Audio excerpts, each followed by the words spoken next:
ખેડબ્રહ્મા શહેર સેઠ કેટી હાઈસ્કૂલમાં સરકારની વિકસિત ભારત સંકલ્પ યાત્રાનો કાર્યક્રમ યોજાયો। ખેડબ્રહ્મા શહેરના શેઠ કેટી હાઈસ્કૂલમાં આજે વિકસિત ભારત સંકલ્પ યાત્રાના કાર્યક્રમનું આયોજન કરાયું હતું, જેમાં રાજ્યસભાના સાંસદ રમીલાબેન બારાના અધ્યક્ષસ્થાને યોજાયો હતો। વિકસિત ભારત સંકલ્પ યાત્રા રથનું સ્વાગત રાજ્યસભાના સાંસદ રમીલાબેન બારા, પૂર્વ ધારાસભ્ય અશ્વિનભાઈ કોટવાલ, સાબરકાંઠા જિલ્લાના પ્રભારી ગજેન્દ્રસિંહ સક્સેના દ્વારા કુમકુમ તિલક કરી રથને આવકાર્યો હતો। દીપ પ્રાગટ્ય કરીને આ કાર્યક્રમને ખુલ્લો મૂકવામાં આવ્યો હતો। વિકસિત ભારતને મજબૂત સંકલ્પ અને પ્રધાનમંત્રી નરેન્દ્ર મોદીના નેતૃત્વમાં શરૂ થયેલ વિકસિત ભારત સંકલ્પ યાત્રા સરકારી યોજનાના લાભાર્થીઓના લાભાર્થે ગુજરાતના ગામે ગામ ભ્રમણ કરી રહી છે। લાખો લોકોને સ્થળ ઉપર જ લાભ અર્પણ કરાયા હતા। આજે ખેડબ્રહ્મા શહેરમાં લોકો માટે અનેક પ્રકારની સુવિધાઓનો લાભ આપ્યો છે। નગરપાલિકાના ચીફ ઓફિસર સાવનકુમાર સિંહ રતાણી, મામલતદાર ખેડબ્રહ્માના એનટી પરમાર, ખેડબ્રહ્મા શહેરના પ્રમુખ ભારતીય જનતા પાર્ટીના અરવિંદભાઈ રાવલ સહિતના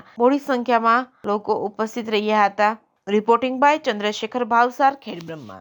ભારત રથ યાને મોદી ગેરંટી ગાડી આજે ખેડબ્રહ્મા શહેરમાં આવી પહોંચી અને આ રથની સાથે અમારા જિલ્લા સંગઠનના પ્રભારી શ્રી, જિલ્લા સંગઠનના પ્રમુખ શ્રી, પૂર્વ ધારાસભ્ય અશ્વિનભાઈ, મામલતદાર શ્રી, સીઓ શ્રી અને સમગ્ર સંગઠનના પદાધિકારીઓ, સહકારી આગેવાનો ઉપસ્થિત રહ્યા અને વિવિધ યોજનાઓના લાભાર્થીઓને એમને લાભ પણ આપવામાં આવ્યા અને જેને લાભ મળેલો એની લાભની ગાથા પણ એમને વર્ણવવામાં આવી।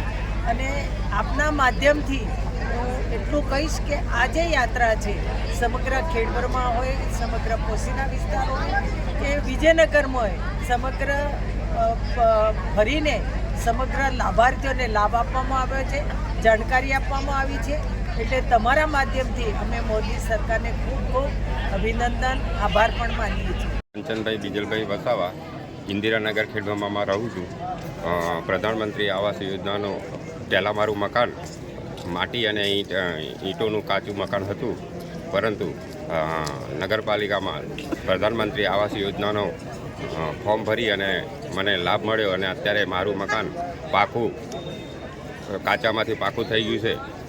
એટલે મારો પરિવાર અને હું બહુ ખુશ છું અને નરેન્દ્રભાઈ મોદીનો ખૂબ ખૂબ આભાર માનું છું।